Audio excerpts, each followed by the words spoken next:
welcome to Didi #1 Season 8, co-powered by Berger, special partner Cucina Small Appliances. হয়তো এক সময় মনে হয়েছে এই লড়াই কঠিন, আমি মনে হয় আর পারবো না। সেই কঠিন সময়েও তারা কিন্তু হার মানেননি। চোখের জল সামলে, মাথার ঘাম পায়ে ফেলে, দাঁতে দাঁত চেপে লড়াই চালিয়ে গেছেন। আজ সেই গল্প শোনার পালা, সেই লড়াইকে সম্মান জানানোর পালা। আমাদের বিশেষ পর্ব, হার না মানা দিদি। সব দিদিরা আজকে মঞ্চে উপস্থিত আছেন, আমরা সকলের সাথে এখন পরিচয় করব। প্রথমে আছেন ভারতী হালদার। নমস্কার দিদি। নমস্কার। আমি নদিয়া রানাঘাট বিনগর থেকে এসেছি। বন্যায় সব কিছু হারিয়ে যাওয়ার পরেও নিজেকে হার না মেনেও তিনটে ছেলে মেয়ে নিয়ে আমি কিভাবে জীবনের লক্ষ্যের দিকে এগিয়ে গেছি সেই গল্পই শোনানোর জন্য আজ তোমাদের এখানে জি বাংলাতে এসেছি। শুনবো আপনার গল্প ভারতী। এরপর আছে মনীষা বিশ্বাস। আমি ধূপগুড়ি থেকে এসেছি, নর্থ বেঙ্গল। আমি এখন ফিজিক্যাল এডুকেশন টিচার আর বর্তমানে উমেন্স ক্রিকেট অ্যাসোসিয়েশন অফ বেঙ্গলের ক্যাপ্টেন। ওকে, ভেরি গুড। অ্যাথলেটিক্সে আমার ন্যাশনাল অ্যাচিভমেন্ট আছে, অল ইন্ডিয়াতে হ্যান্ডবলে আমার গোলকিপার আছে। সো অ্যাবাউট সব কিছু নিয়েই একটু জিস্টে বলবো আপনার কাছে। উমেন্স ক্রিকেট অ্যাসোসিয়েশন অফ বেঙ্গলের ক্যাপ্টেন মনীষা বিশ্বাস। আজকে তোমাকে এখানে পেয়ে আমরা ভীষণ গর্বিত Manisha. Thank you, thank you. আমরা শুনবো তোমার গল্প। Thank you. এরপরে আছেন প্রতিমা পাল। নমস্কার। নমস্কার। আমি হুগলির কোন্নগর থেকে এসেছি। সবাই নিজের কথা বলতে আসে, আগে আমি তোমার সম্বন্ধে দুটো কথা বলবো, লিখে নিয়ে এসেছি, একটু পড়বো। শুনি। রূপসী রচনা তুমি, তুমি অপূর্বা অনন্যা। শীতের মিষ্টি রোদ খরার তুমি বাড়ি, তোমায় দেখে বলে নারী আমরাও পারি। গ্রীষ্মের বিকালের শীতের সন্ধ্যায় ভেসে ওঠে তোমার ছবি টিভির পর্দায়। বসন্তের কোকিল তুমি, বর্ষার বন্যা, তোমার তুলনা নেই, তুমি স্নেহধন্যা। সুন্দর উপস্থাপনা আর সুরেলা কণ্ঠস্বরে নারীকে উজ্জীবিত করো ঘরে ঘরে। তোমার তরণী তুমি, তাই চলো বেয়ে, আমরাও ধন্য হই তোমাকে পেয়ে। অসংখ্য ধন্যবাদ, থ্যাংক ইউ সো মাচ। রচনাই বলছি যে এই এক এক করে একটা বছর পার করে এই 72-এ এসে আমি একটা জিনিস বুঝতে পেরেছি যে হার মানার থেকে হার না মানাটা অনেক সহজ। সেই হার না মানাটার গল্পই আমি আজকে তোমার সাথে করব। প্রথমত অসংখ্য ধন্যবাদ যে আপনি এসেছেন এখানে এবং এত সুন্দর একটি কবিতা নিজে লিখে নিয়ে এসেছেন, সেই জন্য আমি ভীষণ খুশি হলাম, আমি আনন্দে আপ্লুত। তোমাকে কবিতাটা তোমার সম্বন্ধে লিখতে পেরে আমি আরো বেশি আপ্লুত। থ্যাংক ইউ দিদি, থ্যাংক ইউ ভেরি মাচ। আমরা গল্প করব। এরপর আছেন রীনা দত্ত। নমস্কার দিদি। সত্যি বলছি দিদি, তুমি নারীর সেরা নারী। দেখতে তুমি দেবী নাকি পরী। দিদি নাম্বার 1-এ আসার অনেক দিনের স্বাদ। কালকে প্রথম ফোনটা পেয়ে সত্যি শুভরাত। দিদি, আমি 96 আমার হাজব্যান্ড মারা গেছে। ছোট ছোট 3টা ছেলে মেয়ে নিয়ে অতই সাগরে পড়ে আজকে কিভাবে আপনার কাছে এসেছি সেই গল্প আপনার কাছে আমি বলবো। শুনবো, নিশ্চয়ই শুনবো। সবাইকে নিয়ে শুরু করছি আমাদের প্রথম রাউন্ডে খেলা দিদি মে ভজাতে। প্রতিমা দি, আপনার সাথে একটুখানি কথা বলি। আমার জীবনের দুটো অধ্যায় ভাগ করে নিতে হবে আগে। প্রথম যে অধ্যায়টা সেটা হচ্ছে আমার মানসিক লড়াই। আচ্ছা। অর্থাৎ 4টে ছেলে মেয়ে, আমার স্বামী ইঞ্জিনিয়ার, কিন্তু এই 4জনকে যে বড় করা, এই যে তাদের সঠিক পথে নিয়ে যাওয়া, এবং আমার 4 ছেলে মেয়েই ওই শিবপুর বি কলেজ থেকে ইঞ্জিনিয়ারিং পাশ করেছে। যেহেতু বাবা ইঞ্জিনিয়ার ছিল, সেজন্য আমাদেরও ভাবনা বা ইচ্ছে ছিল যে ওরাও ইঞ্জিনিয়ার হোক। কিন্তু সেটা যে আমি করতে পেরেছি তার জন্য কিন্তু আমাকে অনেক লড়াই করতে হয়েছে, কারণ মায়ের লড়াই ছাড়া কিছু হয় না। এমনও দিন গেছে হয়তো ধরো সকাল সন্ধে বুঝতে পারিনি, কেউ স্কুল যাবে, কেউ জয়েন্টের পড়া পড়বে, কেউ হয়তো আরও নিচু ক্লাসে। 4জনকে মানুষ করার মতন বুঝতেই পারছো কেমন কষ্ট। সেই একটা অধ্যায় গেল, লড়াই করলাম, সবাই প্রতিষ্ঠিত হলো, সবাই বিদেশে চলে গেল চাকরি করতে, বিয়ে থা হলো। 4জনেই বিদেশে? সব তখন 4জন বিদেশে সেটেল সবাই। সেই সময় হলো আমার শারীরিক যে সেই যুদ্ধ শুরু হলো। 2006 সালে আমার ক্যান্সার ধরা পড়ল। তখন যাই হোক সবাই খবর পেয়ে ছুটে আসলো, তা আমার অপারেশন হলো। কিন্তু আমি এমনই একজন, যখন ডাক্তারবাবু আমাকে বলছে যে মাসিমা আপনার কিন্তু বায়োপসি রিপোর্টে ক্যান্সার ধরা পড়েছে, আমি ক্যাজুয়ালি ক্যান্সার, ঠিক আছে এরকম ছিলেন? হ্যাঁ, আমি এমনই, আমি লড়াই করে এমনই। এইবার ধরো ক্যান্সার হলো, যাই রেডিয়েশন হলো, সুস্থ হলাম, আবার ছেলে মেয়েরা যে যার জায়গায় ফিরে গেল। এইবার 2008-এ আসছি, 2006-এ ক্যান্সার, 2008-এ আমি মিডল ইস্টে ছোট ছেলের কাছে বেড়াতে গিয়েছিলাম। যেদিন ফিরে এসছি ঠিক তার পরদিন সকালেই আমার গ্যাস অ্যাক্সিডেন্ট হলো। বাড়িতে ছিলাম না, এবার কাজের বউটা সব পরিষ্কার করছে, এমন টান দিয়েছে ওই বার্নারটা থেকে ওই পাইপটা খুলে গেছে। খুলে গেছে। আমি যথেষ্টই বুঝি বা যথেষ্টই আমার, কিন্তু সেই মুহূর্তে যেটাকে নিয়তি বলতে হবে, হিসিস শব্দ হচ্ছে, গন্ধও নিশ্চয়ই হচ্ছে, কিছু বুঝিনি। আমি গিয়ে কাঠি জ্বালিয়েছি, বেশ সর্বনাশ। গোটা ঘর দাউ দাউ করে জ্বলছে। আমার মানে ওইটাই বলবো, আমার মানে গুরু সহায়, আমার পুরো পেছন দিক জ্বলছে, কিন্তু আমার ফ্রন্ট একদম অ্যাজিটে যাচ্ছে, কিচ্ছু হয়নি। আমার হাজবেন্ড তখন আর কি মানে হতভম্ব হয়ে ঘরের এক কোনায় দাঁড়িয়ে আছে, কাজের বউটা চিৎকার করছে, ও এদিক ওদিক টের পাচ্ছে না, আর কয়েক সেকেন্ডের জন্য সেন্সলেস হয়ে যায়। তারপরে কিন্তু আবার তার সেন্স ফিরে আসে। পুরো বার্ন হয়ে গেছে, থার্ড বার্ন বলে ওটাকে, মানে ফোসকা থাকে না, তখন গলে বেগুন পোড়ার মতন জল বেরোচ্ছে। এবার আমার নেবাররা ভীষণ ভালো, তারা খুবই ভালোবাসে, তারা অ্যাম্বুলেন্সে করে আমাকে নিয়ে গেল হসপিটালে। তারপরে ধরো আমার বিয়াই বাড়ি ছিল কাছে, তারা আসলো, ছেলে মেয়েদের খবর পাঠানো হলো। ফার্স্ট আমার ছোট ছেলে যেহেতু থাকতো মিডল ইস্টে ইয়েমেনে, ও সব থেকে আগে আসলো। তারপরে আমাকে সিএমআরআইতে একটা কেবিন করে ওখানে স্পেশাল রাখা হলো। 3 মাস আমি উপুর হয়েছিলাম, পুরো পিছনটা ব্যান্ডেজ করতে হতো, এমন মানে যখন ড্রেসিং করতো তখন আমি চিৎকার করতাম। কিন্তু আমি একদিনের জন্য কিন্তু আমার মানে কি বলবো, এনার্জি কমেনি, উদ্দীপনাও কমেনি। তারপর আমার পরপর শারীরিক যুদ্ধ, 2008-এ এটা হলো, 2010-এ আমি পড়ে গিয়ে আমার কলিজ ফ্র্যাকচার হলো। এখানে আমার প্লেট, আমার নাম কিন্তু আয়রন লেডি,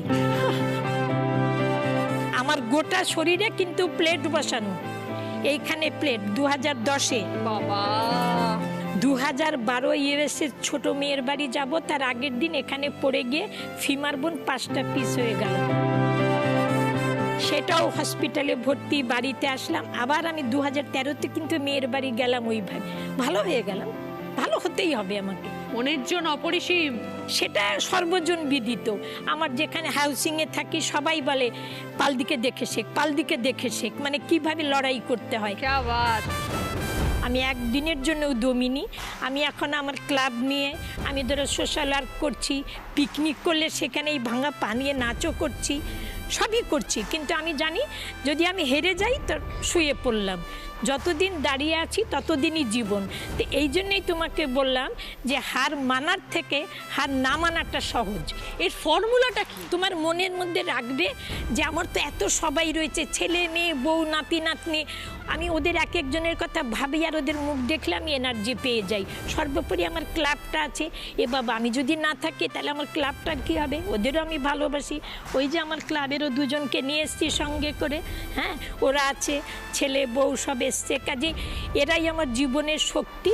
আর নিজস্ব শক্তি তো আছেই, আর মাঝে মাঝে এদিক ওদিক ট্যুর করতে বেরোলাম, আত্মীয় বাড়ি বেরিয়ে পড়ি, কারোর সঙ্গে দেখা করতে গেলাম। আমি বিজি থাকি, আমি কখনো আর কি বসে থাকি না। কোনো কিছু না হলে চল আজকে একটু পিকনিক, খিচুড়ি পিকনিক হয়ে যাক। আমরা ধর এই সেদিনকে কিছুই নেই, আচ্ছা কম্বল কিনলাম, কিনে আমরা 12 মন্দিরে যারা বসে চাতালের ভিখারি, শীত চলে যাবে আবার ওদেরকে কম্বল দান করে আসলাম।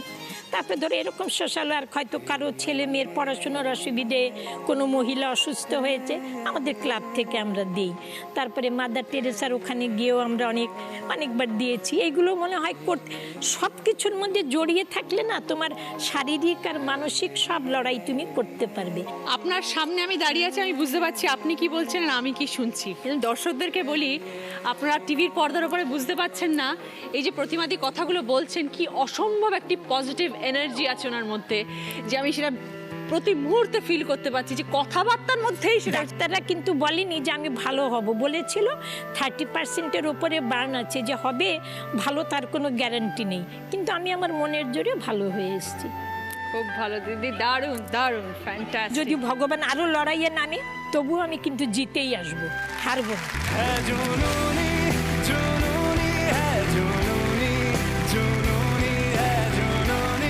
শারীরিক প্রতিবন্ধকতা আসবেই, ভগবান দেহ দিয়েছে, রোগও দেবে, সেটা তো দেবেই। তুমি লড়াই করো, জিতে যাবে। এইভাবেই জীবনে জিতে যান প্রতিমাদি, আপনি আমাদের ইন্সপিরেশন। থ্যাংক ইউ দিদি, থ্যাংক ইউ ভেরি মাচ। খুব ভালো লাগলো কথা বলে। আপনি ভালো থাকুন, আপনার ত্রিসীমানার মধ্যে যেন আর কোনোদিনও কোনো বিপদ না আসতে পারে। এবার দেখবো আমরা সকলের জন্য কি খেলা আসছে। খেলাটা একটু বুঝিয়ে দিই। খেলা হচ্ছে, দেখো এখানে একটা বিছানা করা হয়েছে যার উপরে বালিশ আছে, চাদর রয়েছে। একটা বালিশ রাখা রয়েছে কাভার লাগানো, আরেকটা বালিশে কাভার লাগাতে হবে, এটাই হচ্ছে খেলা। এবং একটি চাদর আছে, সেটাকে ভালো করে পাট করতে হবে, যেরকম হয় প্রপার পাট। এই দুটো কাজ কে কত তাড়াতাড়ি করতে পারে, যে সবার আগে শেষ করবে সে 20 পয়েন্টস, তারপর 15 পয়েন্টস, 10 পয়েন্টস, 5 পয়েন্টস। খেলতে আসছেন প্রতিমাদি।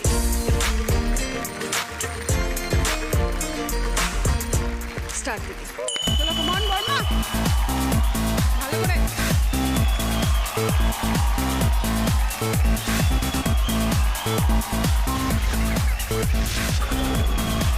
চলো, খুব সুন্দর হচ্ছে।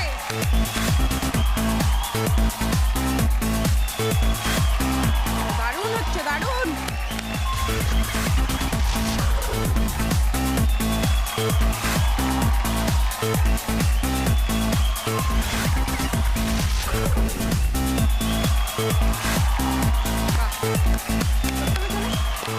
আস্তে আস্তে, চলো চলো, দারুণ হয়ে গেছে। একটু পাশে। ব্যাস ব্যাস। প্রতিবাদী খেলাটা শেষ করেছেন 1 মিনিট 3 সেকেন্ডে।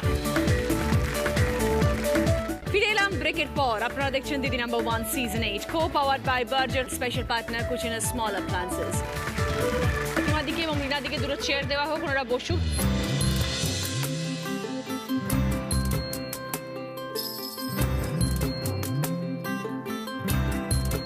ভারতীদির সাথে কথা বলবো।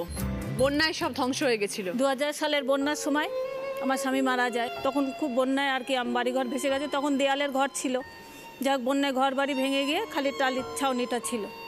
যাক ওই সময় 4 দিনের দিন আমি খবর শুনলাম যে স্বামী যাই হোক মরে গেছে। তখন বাড়ি কোথায় ছিল?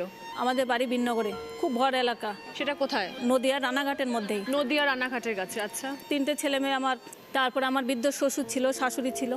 তখন তারা আমাকে কি করবে, আমার মাথার পাড়ার কেউ নেই, দেওরে নেই, ভাসুরও নেই, কেউ নেই, আমার স্বামী একাই ছিল।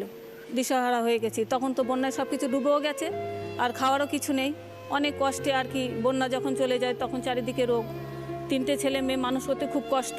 থাকতেন কোথায় তখন? আমি একটু ওখানে তাঁবু দিয়ে মোটামুটি ওখানেই থাকতাম। যখন জলটা নেমে গেছে তখন সব কিছু আর কি যার যার ঘরে শেষে ফিরে এসেছে। তখন খাবো কি, এর ওর বাড়ি থেকে টুকিটাকি এটা ওটা করে দিন চলছে।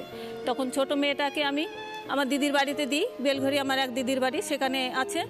তখন ছোট মেয়ের বয়স 3 বছর, আর বড় মেয়ের বয়স 7 বছর তখন। তারপরে বড় মেয়েটাকে আমি আমার ছোট বোনের বাড়িতে দিই, যে আপাতত ওরা ওখানে একটু বড় হোক। সেভাবে আস্তে আস্তে এই করে তখন আমাদের ওখানে ফুলের চাষ হতো। কি করব, তখন ওই ফুলের মালা গাঁথা শুরু করলাম। তখন ওই 100 মালা গাঁথলে পরে 12 টাকা 20 টাকা করে দিত। তো মোটামুটি আমি 400-500 মালা প্রত্যেক দিন রাত্রি গাঁথতাম। সেখান থেকে আমি বাজারও বিক্রি করেছি। যখন ওরা একটু বড় হলো, ফুলের ব্যবসায়ী চলছিল। 2004 সালে আমি মিড ডে মিলের একটা কাজ পেয়ে যাই ওখানে। ওটাও করছি, আবার এটাও করছি।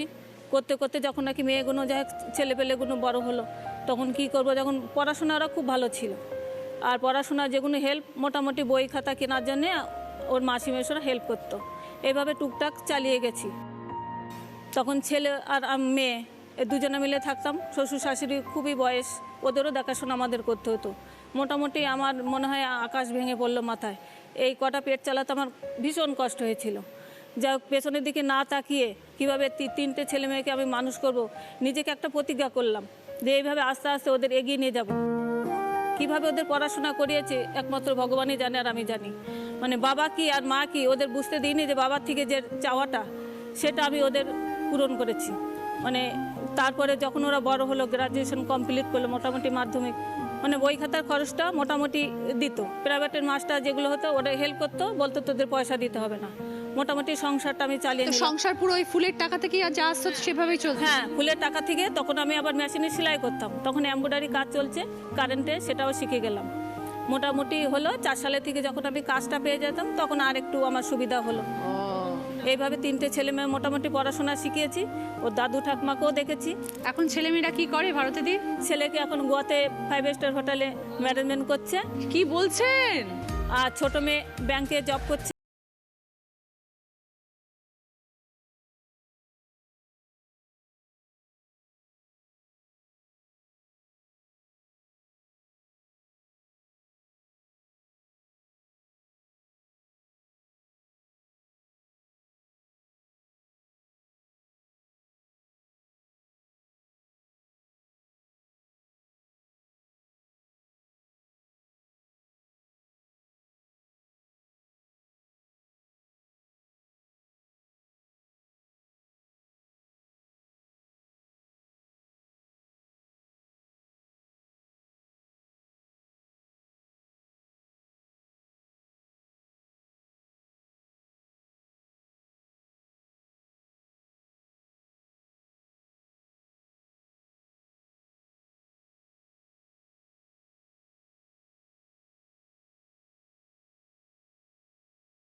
ফিরে এলাম ব্রেকের পর। আপনারা দেখছেন Didi number 1 season 8, co powered by Berger, special partner Kutchina small appliances. খেলতে আসছেন ভারতী দি। স্টার্ট।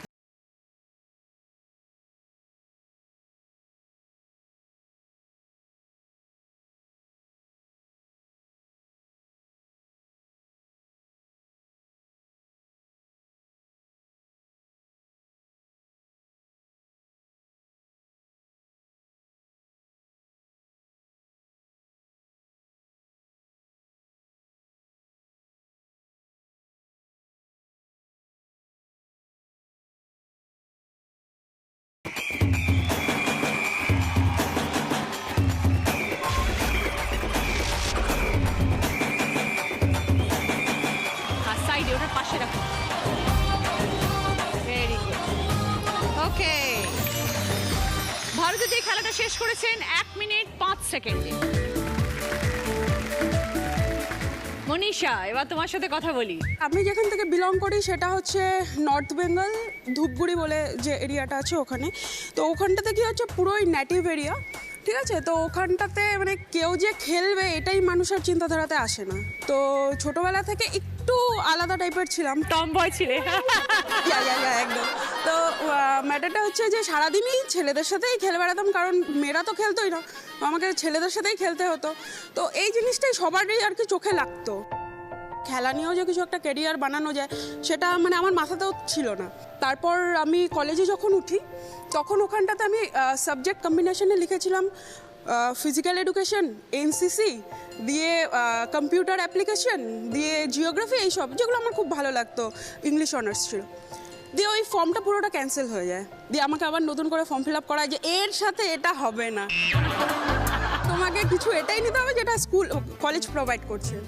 সো অ্যাজ ইফ আমি ইংলিশ অনার্স নিয়ে আমার গ্র্যাজুয়েশন পাস করি। বাট ওখানটাতে আমি দেখতাম যখন আমি অনার্সের ক্লাস করতাম তখন বেশিরভাগ টাইমেই দেখতাম যে বাইরে খেলা হচ্ছে, মানে যাদের ফিজিক্যাল এডুকেশন ছিল সাবজেক্টটা। তো একদিন আমি নিজে থেকেই দূর থেকে দেখছি, তো আমাদের যে স্যার ছিল ও নোটিস করতো, সাধারণত যারা কেউ দেখে হা করে তাদেরকে সবাই একটু বলে আরে কী ব্যাপার, তুই আসবি তো আয়। তো ওরকম টাইমে একদিন ডাকলো, বললো কি তুমি খেলবে। যখন স্যার ডাকলো তখন গেলাম। তো যাওয়ার পরে ওখানটাতে একটা সিলেকশন হচ্ছিল যেটা হচ্ছে ইন্টার কলেজ কম্পিটিশন। ওখানটাতে আমাকে বললো থ্রোয়িংয়ে আমি পার্টিসিপেট করতাম। তো আমাকে বললো যে তুমি এই শটটা তুলতে পারবে। শট মিন্স তোমার একটা লোহার বল যেটা আমাকে ছুটতে হয়। ওখানে আরো মেয়ে ছিল? হ্যাঁ, ওরা অলরেডি সিলেক্টেড ক্যান্ডিডেট ছিল, ওরা অলরেডি প্র্যাকটিস করছিল ওদের। আচ্ছা। তো শটটা যখন দিল, যখন আমি থ্রো করলাম, তো যারা সিলেক্টেড ছিল তাদের থেকে আমারটা বেশি চলে গেছে। আচ্ছা। তো আলটিমেটলি আমি সিলেক্ট হয়েছিলাম। আচ্ছা। বাইরে গেলাম, সেবার আমার কিচ্ছু হয়নি। ইন্টার কলেজে আমার তখন র্যাঙ্ক হয়েছিল একটাতে 4th, একটাতে 5th। তো বাবা চাইতো না যে অনার্স সাবজেক্ট, তো ইংলিশ অনার্স একটা রেপুটেশন আছে, রেপুটেড সাবজেক্ট। তো বলতো তুই এটা নিয়েই থাক, ওটাতে যেতে হবে না। তো এরকম করতাম। বাবা যখন স্কুলে বেরোতো, আমি এদিক দিয়ে, বাবা এদিক দিয়ে বেরোচ্ছে, আমি রেডি, আমি দেখছি কখন বাবা যাবে, ব্যাস আমি এদিক থেকে সাইকেল নিয়ে বেরিয়ে গেলাম। তো ওখানে প্র্যাকটিস করতাম, তারপর অনার্সের ক্লাস করতাম, তারপর প্র্যাকটিস করে আবার বাড়ি ফিরতাম। তো সেইখান থেকে মনীষা আজকে তুমি ওমেন্স ক্রিকেটের ক্যাপ্টেন, এই জার্নিটা কিভাবে হলো? ছেলেদের সাথে এমনি নর্মাল যা ক্রিকেট হয় সেই ক্রিকেটটাই চলছিল। তো একদিন আমি একটা পেপার কাটিংয়ে দেখতে পেলাম যে আমাদের ওখানকার একটা টিম, মানে 4 জন বাচ্চা মেয়ে আছে, ওরা ইডেনে আসছে ট্রায়াল দিতে, ডিস্ট্রিক্ট ট্রায়াল। তো আমি তখন দেখে বলছি, আরে আমি ছোটোবেলা থেকে ট্রাই করছি, তো আমারও কিছু একটা, তো মানে অ্যাটলিস্ট কিছু একটা ট্রাই করা উচিত। তো আমি ইডেনের সব নাম্বার জোগাড় করলাম, ওখানে ডিরেক্ট ফোন করলাম, ফোন করে ওর ডিটেলসটা জানলাম যে কি করে এটা কি পসিবল না পসিবল। তো ওরা আমাকে, ওখানে একজন ম্যাম ছিল, মিঠু ম্যাম, তো উনি সিলেক্টার, তো উনি আমাকে বললো যে আরে চলো এর ইন্টারেস্ট আছে, তো একে ডাকি। আমি ফার্স্ট উমেন্স ছিলাম যে আমি জলপাইগুড়ি ডিস্ট্রিক্ট থেকে একা রিপ্রেজেন্ট করি। তারপর ওখান থেকে ডিস্ট্রিক্ট ক্যাম্প স্টার্ট হয়। এবার ওখান থেকে আস্তে আস্তে খেলতে খেলতে তখন আমাদের ডিস্ট্রিক্টে একজন কোচ হিসাবে যায়, ইলা ম্যাম বলে। তো আজকে মানে উইমেন্স ক্রিকেট অ্যাসোসিয়েশন অফ বেঙ্গলের হয়ে আমি রিপ্রেজেন্ট করি। তো যা কিছু করি ওনার কাছ থেকে শেখা। তো প্রথমে তো আমার টিমে তুমি অ্যাজ এ প্লেয়ার খেলা শুরু করেছিলে? As a player. তারপরে ধীরে ধীরে ধীরে ধীরে হ্যাঁ, ওটাতে ক্যাপ্টেনশিপ হয়। সেটা কতদিন সময় লাগলো, কত বছর সময় লাগলো? মোটামুটি 4-5 বছর লেগে গেছে। গুড। ডুয়ার্স এরিয়া তুমি জানো আমাদের নর্থ বেঙ্গল। হ্যাঁ, তো আমাকে লাস্ট ইয়ার ডুয়ার্স রত্ন অ্যাওয়ার্ড দেওয়া হয়েছে। Very good. আগে কেউ এটা নিতই না, মানে স্পোর্টস কম্বিনেশন কেমন, একটা মেয়ে হয়ে কি করে খেলবে।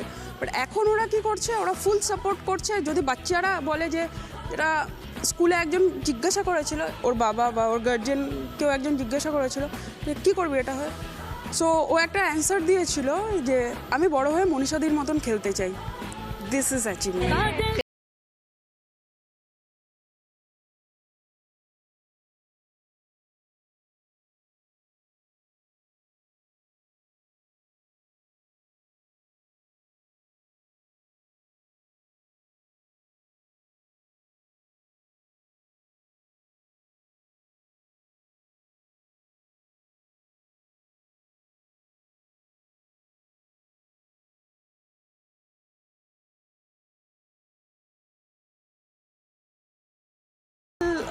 থ্রোয়ার, আচ্ছা, ওখানে ন্যাশনাল রিপ্রেজেন্ট করেছি।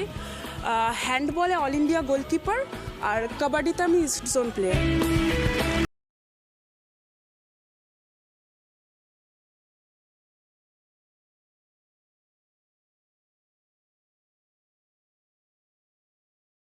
Match match just batting bowling, nothing else. আমি কিচ্ছু জানি না, ওটা আমার ছেলে গেলে। তুমি সব জানো, চলো একবার হয়ে যা। अड़े पड़े घुमा के आरे पारे घुमा के गुत्थी गुत्थम घुमा के अड़चन खड़के घुमा के আমাকে এখন তুমি cricket all the best.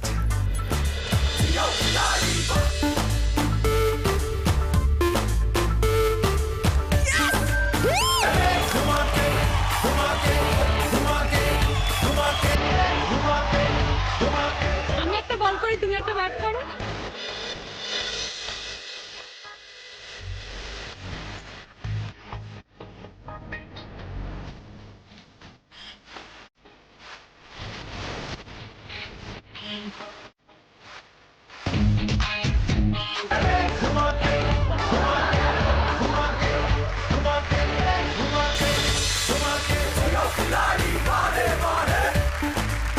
Thank you, Monisha.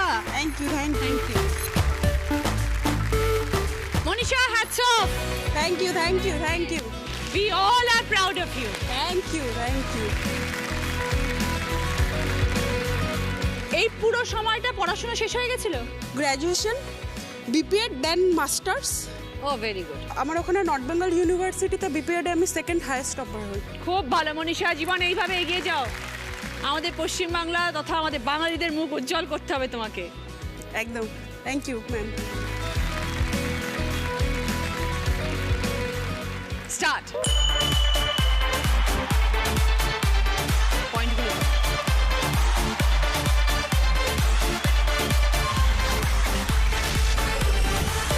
পয়েন্টগুলো ধরো, আবার এদিকে পয়েন্টটা ধরো, ঝাড়ো আবার।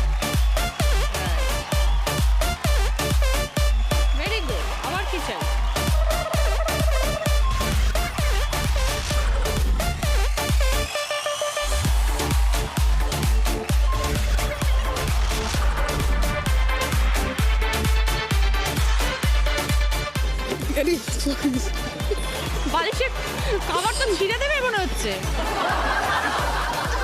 ওকে মনীষা, টাইম 48 সেকেন্ড। রিনাদি, আপনার সাথে কথা বলবো। আমি ছোটবেলায় মেদিনীপুরে আমার জন্ম, 4 বোন 2 ভাই, সাধারণ পরিবারে জন্ম। যেরকমভাবে হয় সাধারণভাবে বড় হয়ে কম বয়সে আমরা 4 বোন দেখে কম বয়সে বিয়ে হয়ে গেছে। আমার স্বামীর সোনার পালিশের দোকান ছিল, উনি মাঝে মাঝে মাছ ধরারও খুব নেশা ছিল। হঠাৎ একদিন মাছের খাবার তৈরি করতে গিয়ে 96-এ দ্বিতীয় দশমীর দিন সে মাছের খাবার করতে যে স্টোভে তেল নেই, তেল ভরতে গেছে জ্বলন্ত অবস্থায়, আর স্টোভ বাস্ট হয়ে ওনার 70% পুড়ে গেছে। সাথে সাথে হসপিটালে নিয়ে গেছে, বললো ওনার নাভি পুড়ে গেছে, উনি আর বাঁচবে না হয়তো। তখন আমার ছোট ছোট 2 মেয়ে, 1 ছেলে, পরের দিন মারা গেছে। তারপরে আমার মনে হচ্ছে আমি অথই সাগরে পড়ে গেছি। তখন আমি ভাবলাম, না আমার তো কাঁদলে চলবে না, আমার ছেলে মেয়েকে বাঁচাতে হবে, বড় করতে হবে।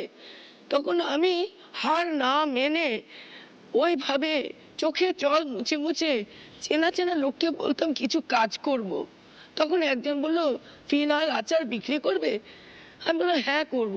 তখন বাকি এনে চেনা চেনা বাড়িতে বিক্রি করতাম। আমি দেখলাম এতে হচ্ছে না, কারো নিয়ে তো অত হবে না, আরেকটু কিছু করা যায়। তখন দেখলাম একজনের থ্রুতে সেলস লাইনে কাজে গেলাম। 2তলা 3তলা বাড়ি উঠে নেমে অসুস্থ হয়ে পড়লাম, কাজ ছেড়ে দিলাম, আর পারছি না। কদিন পরে দেখি আমি আর তো সংসারে আরো টাকা দরকার, আবার কাজে নামলাম। আবার একটা কোম্পানি দেখলাম আচার জেলি বিক্রি করে, তার থেকে এনে আচার জেলি বিক্রি করতাম। এরকম করে কষ্ট মষ্টে সংসার চলে।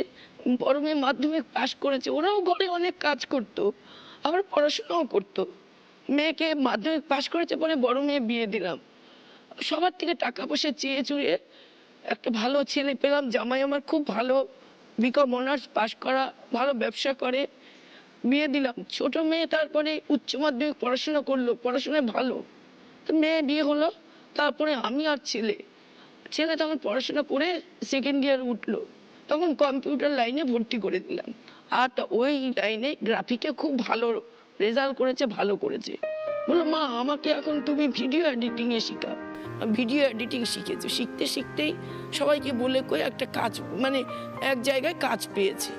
সেখান থেকে আরো ভালো করতে করতে এখন ভিডিও এডিটিং গ্রাফিকে চাকরি করছে। আচ্ছা, প্লাস আমি এখন ওইসব করে ওই আচার জেলে পয়সা দিয়ে সংসার চালাতাম। বেড কভারের পয়সা জমিয়ে জমিয়ে আমার দেওরদের দেখতাম পেন গেস্ট হাউস করেছে, আমিও 4 তলার উপরে ঘরের উপরে ঢালাই দিয়ে ঘর করে সেখানে ছেলে পেন গেস্ট রেখেছি। আচ্ছা, একটু সময় পেলেই আমাকে অনেকে ফোন করে, বেড কভার পছন্দ, তাদের বাড়িতে বেড কভার এখনো বিক্রি করেন? হ্যাঁ, এখনো করি। আমার ছেলে অফিসের লোককে বলে, ভালো কিছু যদি শিখতে চাও তাহলে আমার মায়ের চেয়ে আর কেউ শেখাতে পারবে না। আমার মা আমাকে এত বড় করেছে, বলেছে সৎভাবে চলো, দেখবে জীবনে কিছু করতে পারবে। এটাই তো আপনার জীবনের সফলতা দিদি। হ্যাঁ, এগুলো আমার খুব আনন্দের দিক। খুব ভালো থাকবেন রিনাদি।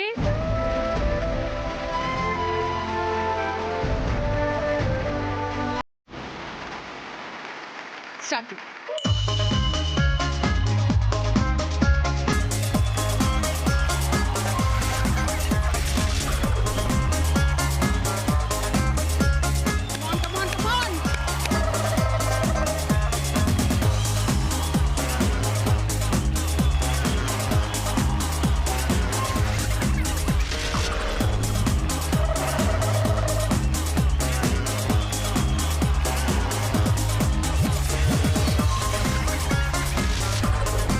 একটু ফাস্ট, চলো, ভালো হচ্ছে।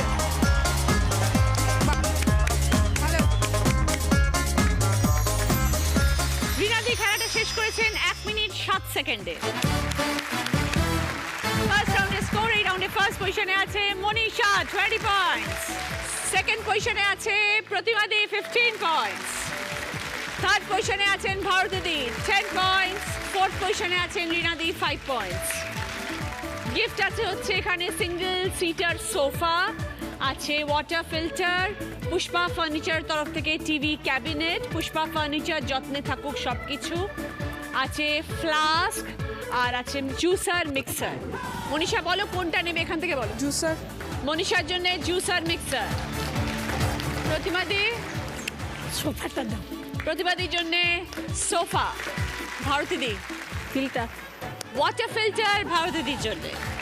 রিনাদি? TV cabinet. রিনাদির জন্য পুষ্পা ফার্নিচারের তরফ থেকে টিভি ক্যাবিনেট। সকলের জন্য ভদ্রেশ্বর লালবাবা রাইসের তরফ থেকে মিনিকেট চাল। শুরু করছি আমাদের second round. Kutchina small appliances presents হয় তুমি নয় আমি। আজকের আমাদের স্পেশাল গেস্ট শুভম এবং সঙ্গে সোহিনী। প্রথম গানের প্রশ্ন, সঠিক উত্তর দিলে গিফট পাবে কুচিনা স্মল অ্যাপ্লায়েন্সের তরফ থেকে স্যান্ডউইচ মেকার। তারে বলে দিও সে যেন আসে না আমার দ্বারে, তারে বলে দিও ওই গুনগুন সুরে মন হাসে না, ওই গুনগুন সুরে মন হাসে না, তারে বলে দিও সে যেন আসে না আমার দ্বারে, তারে বলে দিও। প্রশ্নটা হলো গান অনুযায়ী সুর কেমন? বলো ভারতীদি। গুনগুন। क्या बात। ওই গুন 5 পয়েন্টস। সঙ্গে কুচিনা স্মল অ্যাপ্লায়েন্সের তরফ থেকে স্যান্ডউইচ মেকার। দ্বিতীয় গানের প্রশ্ন, সঠিক উত্তর দিলে গিফট পাবে লালা ময়েল প্লাসের তরফ থেকে লেডিস ব্যাগ। অনেকগুলো অক্ষর ঘোরাফেরা করছে, একটা অক্ষরে গিয়ে আটকে যাবে, সেই অক্ষরটা দিয়ে গান শোনাতে হবে। এই প্রশ্নের ক্ষেত্রে খালি বলো বলবো না। প্রতিমাদি? সেদিন দুজনে দুলেছিল বনে। একদম 5 পয়েন্ট। সঙ্গে লালা ময়েল প্লাসের তরফ থেকে লেডিস ব্যাগ। 3 নম্বর গানের প্রশ্ন, সঠিক উত্তর দিলে গিফট পাবে জাগ গ্লাসের সেট। আমার স্বপ্ন যে সত্যি হলো কাছে এলো এতদিন দূরে ছিল যে, রঙে রঙে জীবন ভরে দিল সে। আমার স্বপ্ন যে সত্যি হলো প্রশ্ন হলো গান অনুযায়ী কি সত্যি হওয়ার কথা বলা হয়েছে? বলো মনীষা। স্বপ্ন। ফ্যান্টাস্টিক। 5 পয়েন্টস। সঙ্গে জাগ গ্লাসের সেট। 4 নম্বর গানের প্রশ্ন, রাইট আনসার দিলে গিফট পাবে ননস্টিক কুকওয়্যারের সেট। বৃষ্টির ছবি এসছে, এমন একটা গান শোনাতে হবে যার মধ্যে বৃষ্টি বা বাড়ির শব্দটা আছে। বলো মনীষা। इस दर्द दिल की सिफारिश तू कर दे कोई यहाँ के मिल जाए से वो बारिश जो दिखा दे पूरी तरह। আমার গানও জানে। ফিল আছে। 5 পয়েন্ট মনীষা। Thank you. সঙ্গে ননস্টিক কুকওয়্যারের সেট। শেষ প্রশ্ন, 5 নম্বর প্রশ্ন, রাইট আনসার দিলে গিফট পাবে চপার মিক্সার। প্রজাপতি প্রজাপতি আমার ইচ্ছা হই বনে বনে ঘাসে ঘাসে ওরে আর ফিরে। প্রজাপতি প্রজাপতি প্রজাপতি আমার মনের মতো ছোট এক ছেলে তার জাল নিয়ে পিছু ধায় ধরতে ধরতে যায়। প্রজাপতি প্রজাপতি প্রজাপতি। প্রশ্ন হলো গানে প্রজাপতি হয়ে কোথায় কোথায় উড়ে বেড়ানোর কথা বলা হয়েছে? বলো প্রজাপতি ভারতীদি। প্রজাপতি বনে বনে ঘাসে ঘাসে। হই বাহ। বনে বনে 5 পয়েন্টস। ঘাসে ওরে সঙ্গে chopper mixer. Thank you Sohini, thank you Shubham. Thank you. শুরু করবো আমাদের থার্ড রাউন্ড, কার দৌড় কত দূর। আজকের আমাদের এই রাউন্ডে স্পেশাল গেস্ট জ্যাক। জ্যাক একটা টপিকের ওপর অভিনয় করবে সামনে গিয়ে, ওর অভিনয়টা শেষ হবে, আমি বলবো বলো, বাজারের সুইচটা প্রেস করে উত্তর দিতে হবে যে ও কি করে দেখালো। প্রথম টপিক, কি করছো, একটা কোনো কাজ করছে, কি করছে সেটা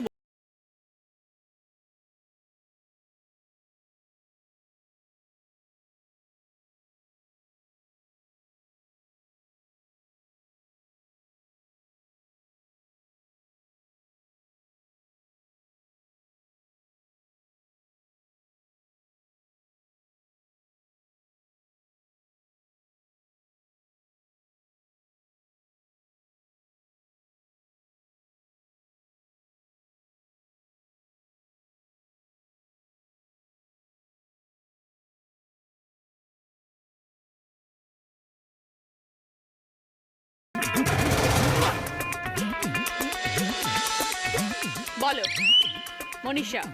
ধুতি পড়ছে। একদম 5 পয়েন্টস। এবার সেকেন্ড টপিক, কি দেখাচ্ছে বলতে হবে।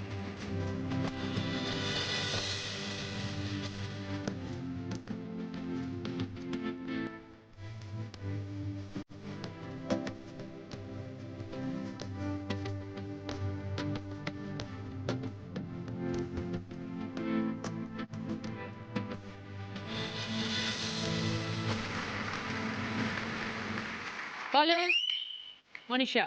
টাইপরাইটার টাইপিং করছে। 5 পয়েন্টস। 3 নম্বর টপিক, কাকে দেখাচ্ছে দেখো।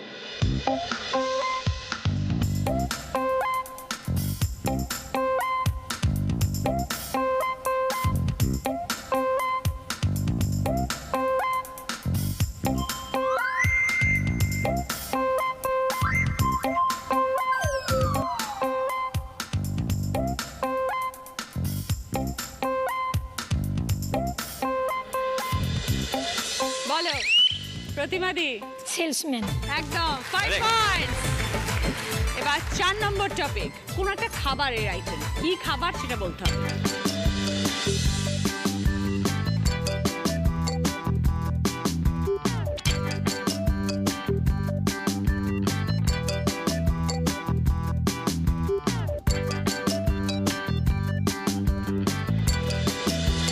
বলো প্রতিমাদি। জিলিপি। একদম 5 পয়েন্টস। শেষ টপিক, কাকে দেখাচ্ছে বলতে হবে।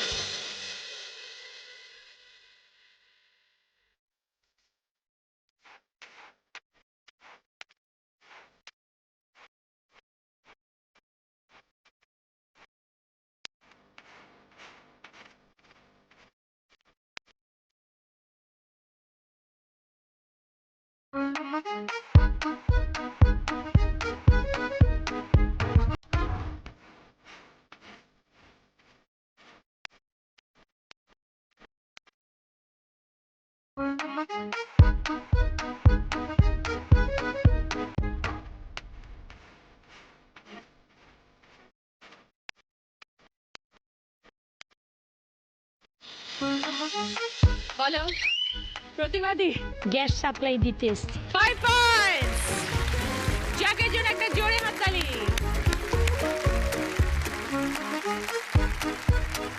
এই রাউন্ডে হাই স্কোরার প্রতিবাদী 15 পয়েন্টস।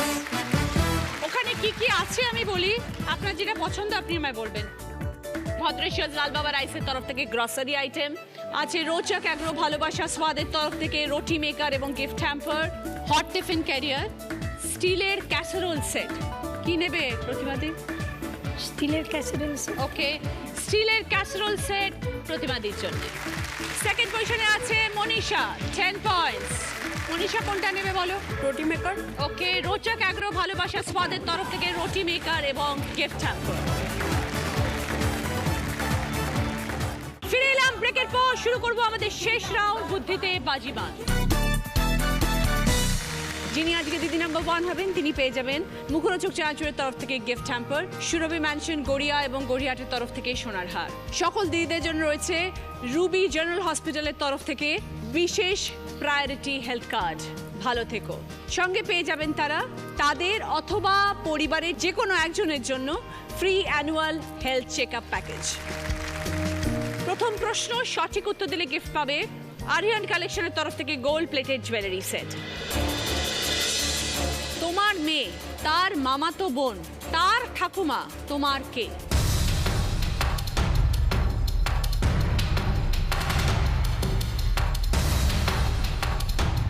এবার বলো প্রতিমাদি।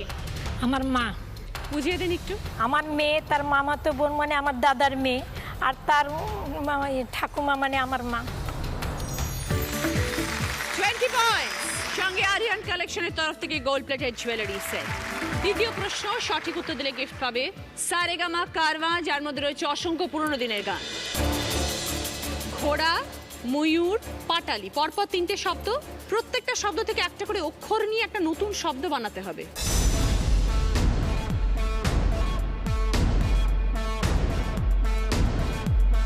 এবার বলো ভারতী দি।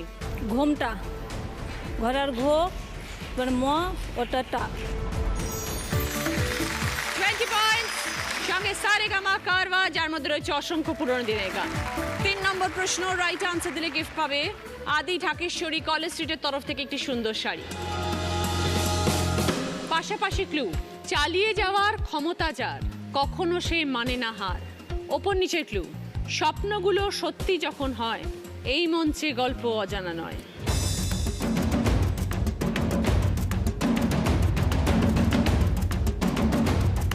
এবার বলো ভারতীদি।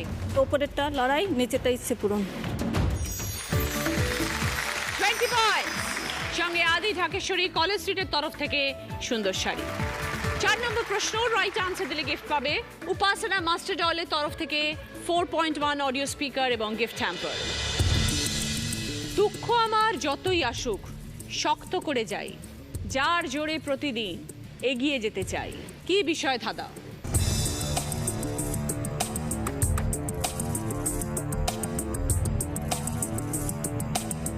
এবার বলো প্রতিবাদী। মন। বুঝিয়ে দাও। যতই দুঃখ আসুক, আমি শক্ত করে আমার মনকে যদি লড়াই করি, তবেই আমি এগিয়ে যেতে পারবো। তুমি তার উদাহরণ, তাই তোমার থেকে উত্তরটা পাওয়াটা খুব স্বাভাবিক। 20 পয়েন্ট, সঙ্গে উপাসনা মাস্টার ডয়েলের তরফ থেকে 4.1 অডিও স্পিকার এবং গিফট হ্যাম্পার। শেষ প্রশ্ন, 5 নম্বর প্রশ্ন, রাইট আনসার দিলে গিফট পাবে 4 বার্নার গ্যাস ওভেন। এই মুহূর্তে ভারতীয় স্কোর 60, প্রতিবাদী স্কোর 75। দেখা যাক আজকে কোন হার না মানা দিদির জিত হয়। ছবিটা ক্লু, শূন্য স্থান পূরণ করতে হবে।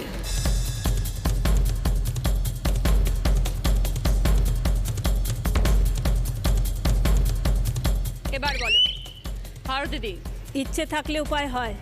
ভারতীদি বলছেন ইচ্ছে থাকলে উপায় হয়। যদি সঠিক হয় তবে 30 পয়েন্টস। দেখা যাক।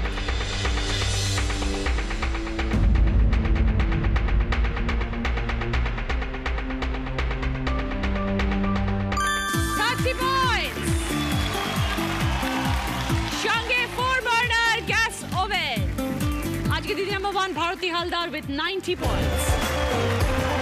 আজকে 4 জন দিদি প্রমাণ করে দিয়েছেন ইচ্ছে থাকলে উপায় হয়, তাই তারা আজকে প্রত্যেকে হার না মানা দিদি। একটা জোরে হাততালি সকলের জন্য। প্রতিমাদি, এটা তোমার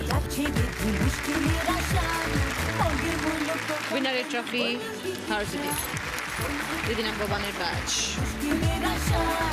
দিদি নাম্বার 1 এর স্যাশ। সুরভি ম্যানশন গড়িয়া এবং গড়িয়াটের তরফ থেকে সোনার হার। মুখরোচক চ্যানেলের তরফ থেকে গিফট হ্যাম্পার। আদি ঢাকেশ্বরী কলেজ স্ট্রিটের তরফ থেকে গিফট ভাউচার।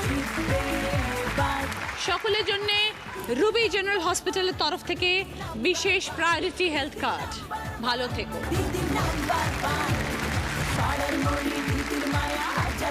মি অমরের তরফ থেকে দিদি নাম্বার 1 কে। মি অমরের তরফ থেকে সকলের জন্য গিফট হ্যাম্পার। আজকে 4 জন দিদির গল্প শুনে আশা করি আপনারা সবাই অনুপ্রাণিত হয়েছেন, জীবনে আবার নতুন করে লড়াই শুরু করার অনুপ্রেরণা পেয়েছেন। আজকের মতন এই পর্যন্তই। ভালো থাকুন সবাই। আগামীকাল দেখা হচ্ছে। এরপরে আপনারা দেখবেন আলো ছায়া। সবাইকে নমস্কার।